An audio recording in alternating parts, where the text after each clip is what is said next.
In the winter of 1940, Britain was still standing, but only just. The Luftwaffe was bombing its cities. German submarines were cutting supply lines in the Atlantic. On maps, the British Empire still covered a quarter of the globe. In reality, it was running out of time and money. The British government understood something the public did not. Britain could survive bombs. It could survive rationing. What it could not survive was insolvency. War was not just being fought in the skies and at sea. It was being fought in currency markets, shipping manifests, and balance sheets. Britain needed weapons, fuel, food, and raw materials. Almost all of it had to come from one place, the United States. At that moment, America was officially neutral. It was rich, industrially intact, and legally constrained by laws that forbade giving aid to countries at war. Britain could buy what it needed, but only under one condition: cash, no credit, no loans, no delay. Every shipment required immediate payment in dollars or gold. For a time, Britain paid. It sold gold reserves. It liquidated overseas investments. It shipped wealth across the Atlantic in secret convoys just to keep fighting. This was not strategy. It was survival spending. By the end of 1940, the truth became unavoidable. Britain was running out of dollars. Contracts were sitting unsigned. Orders for aircraft and ammunition could not be paid for. The empire that had once financed the world could no longer finance itself. Winston Churchill wrote to Franklin Roosevelt to explain the situation. The letter was carefully worded, but the message was stark. Britain was broke. Without help, it would collapse. Roosevelt understood the danger. If Britain fell, the United States would eventually face Germany alone, but helping Britain openly was politically impossible. The American public did not want another European war. Congress did not want to write checks. So a solution was devised. It was presented as generosity. It was sold as cooperation, but it was designed as leverage. This was the beginning of the financial trap. The solution was called Lend-Lease, and on the surface it sounded simple. The United States would supply Britain with what it needed to fight: weapons, food, fuel, raw materials. Britain would not pay immediately. The bill would be settled later, after the war, when victory made repayment possible. It was framed as neighborly help. A man lends a hose to a neighbor whose house is on fire. No one argues about the price while the flames are spreading. But that story hid the real negotiation. Behind closed doors, American officials made it clear that aid would only come after Britain proved it had nothing left. Before a single dollar flowed, Britain had to strip itself bare. Gold reserves were exhausted. Overseas assets were identified, sold, or pledged. Every source of independent income was scrutinized. This was not charity, it was liquidation. The United States Treasury demanded full transparency. British officials were required to disclose assets held not only by the government, but by private citizens and companies abroad. Railways, factories, mines, investments built over generations. Everything was on the table. The logic was simple. If Britain still owned wealth overseas, why should American taxpayers subsidize the war? If British capital existed, it should be converted into dollars first. So Britain sold. Factories in the United States were liquidated at distressed prices. Long-term investments that generated steady income were sacrificed for short-term cash. Each sale solved an immediate problem and created a permanent one. Britain was trading future stability for present survival. At the same time, the structure of Lend-Lease ensured dependency. Supplies arrived, but Britain no longer controlled procurement, pricing, or timing. Production decisions were made in Washington. Shipping priorities were set elsewhere. Britain fought the war with equipment it did not own and resources it did not finance. The trap was tightening. By accepting Lend-Lease, Britain preserved its ability to fight, but surrendered its financial autonomy. The empire's wealth was being absorbed not through conquest, but through contracts and conditions. And buried inside the agreement was something far more dangerous than debt: a promise. Britain agreed that after the war, it would dismantle the system that had protected its economy for decades. Imperial trade preferences would end. Markets that had once been reserved for British goods would be open to global competition. American competition. At the time, this seemed like a problem for the future. The bombs were still falling. Survival mattered more than structure, but the commitment was binding. Britain had agreed to rewrite the rules of its own empire in exchange for survival. The war would end. The terms would remain. This was how the trap worked. Not by crushing Britain immediately, but by ensuring that even victory would come with irreversible conditions. As the war turned in the Allies' favor, the financial imbalance only deepened. American industry expanded at a scale Britain could no longer match. Factories ran around the clock, producing not only weapons, but civilian goods for the post-war world. The United States was fighting a war and preparing for peace at the same time. Britain was not. Every British factory that could export was converted to military use. Trade networks collapsed. Markets were abandoned. Customers who had relied on British goods turned elsewhere, and American companies filled the gap. By the time victory was in sight, Britain's commercial presence in much of the world had already been replaced. This mattered more than any battlefield result. When the war ended, Britain expected a transition. Lend-Lease had sustained the economy. Officials assumed it would continue briefly, allowing exports to restart and industry to recover. They were wrong. In August 1945, the United States terminated Lend-Lease without warning. The cutoff was immediate. Aid stopped. Supplies already en route were recalled. Britain was left exposed at the exact moment it was least able to cope. The effect was instant. Britain imported nearly half its food and most of its raw materials. Without American financing, it could not pay. The treasury was empty. The country faced the prospect of starvation in peacetime. Rationing intensified instead of easing. Bread, which had never been rationed during the war, was rationed after victory. The trap snapped shut. Britain had no leverage left. It had sold its assets. It had dismantled its protections. And now it needed help simply to survive. There was only one place to turn: Washington. The loan that followed was presented as rescue. In reality, it was enforcement. Britain was offered dollars on commercial terms, with interest and with conditions designed to complete what Lend-Lease had started. The most dangerous condition was currency convertibility. Britain agreed to make the pound freely exchangeable for dollars. This meant anyone holding sterling could demand U.S. currency instead. During the war, colonies and trading partners had accumulated huge sterling balances. Once convertibility was introduced, they rushed to cash out.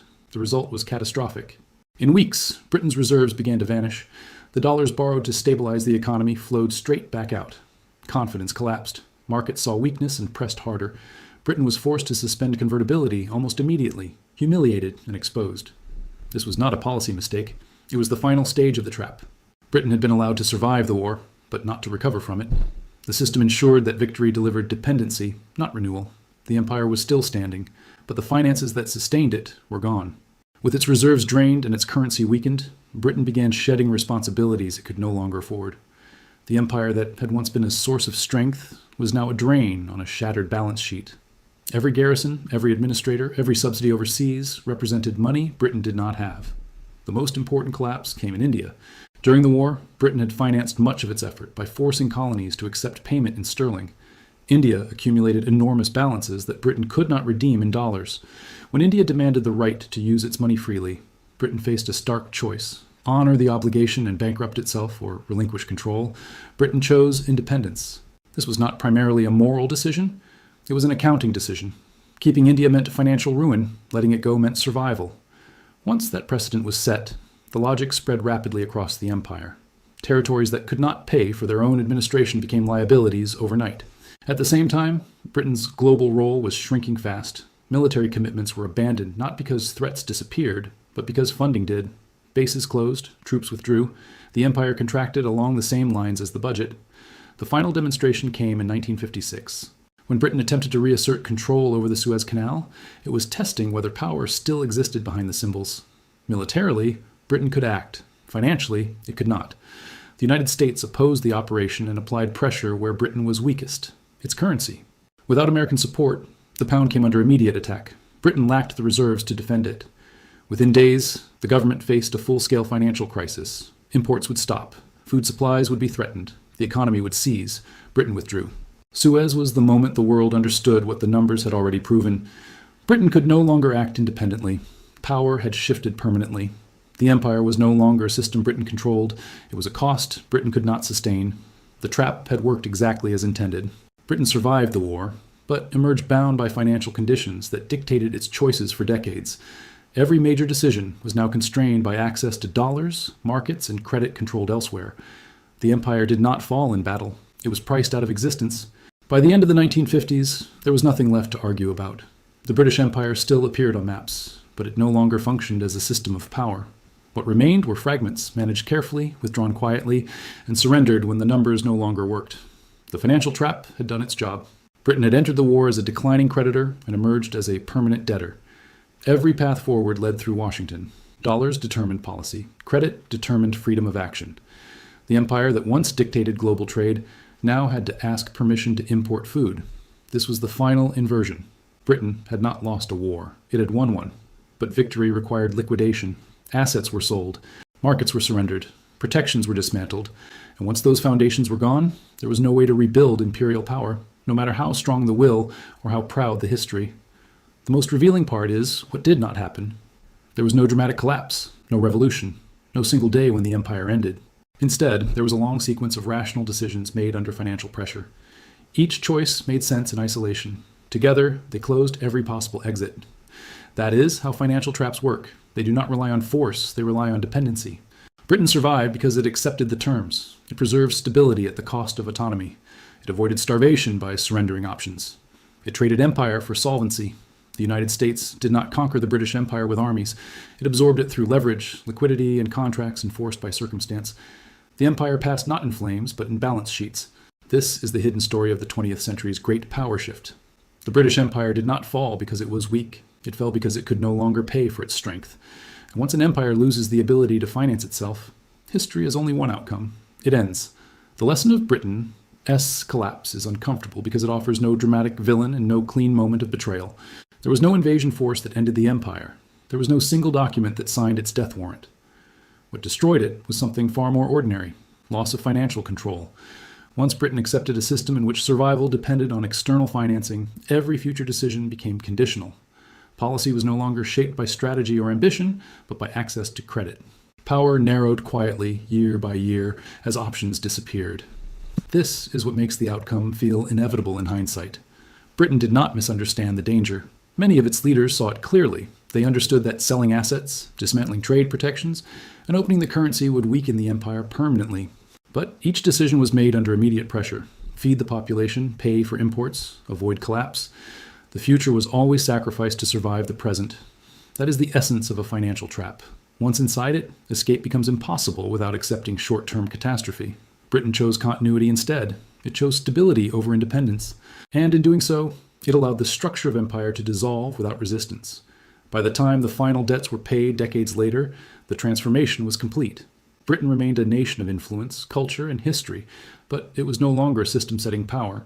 That role belonged to the country that had written the rules, issued the currency, and controlled the credit. The shift did not happen on a battlefield. It happened in ledgers, clauses, and reserve accounts. This is why the end of the British Empire feels quiet compared to its rise. It did not fall. It was unwound, carefully, legally, inevitably. The American financial system did not need to destroy the empire outright.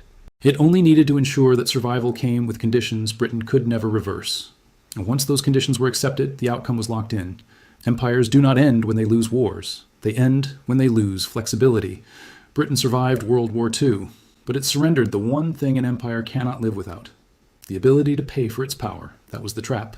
And once it closed, the end of the British Empire was only a matter of time.